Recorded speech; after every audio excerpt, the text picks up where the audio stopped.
Iz dana u dan s patrijarhom Pavlom. Pričešćivanje teškog bolesnika. 12. i 25. oktobar.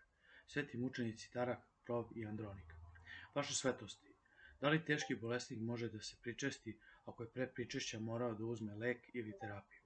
Teški bolesnik, bez obzira na greh koji je možda učinio, ako se za njega iskreno kaje, posle ispovesti pričešćuje se, ma bio pod zabranom pričešća, naloženom mu od strane nekog drugog sveštenika duhovnika.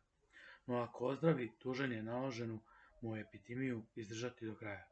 Isto tako se pričešćuje i žena ako joj se u teškoj bolesti desilo mesečno pranje, menstruacija ili posle porođajno čišćenje, a što inače u normalnim zdravstvenim prilikama prema drugom kanonu svetog Dionisija i sedmom kanonu svetog Timoteja Aleksandrijskog nije dopušteno.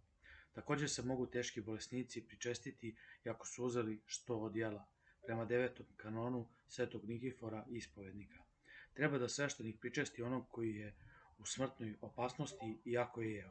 Analogno tom propisu pričešće im se može dati i posle uzimanja lekova. Ne treba dakle oklevati sa davanjem pričešća bolesniku i zbog uzetog jela ili leka odlagati ovo do sutra. Zbog mogućnosti da bolesnik do sutra umre, odlaganje bi značilo stavljati na kocku kako savest i odgovornost sveštenika, tako i potrebu bolesnika za najpotrebnijom poputninom.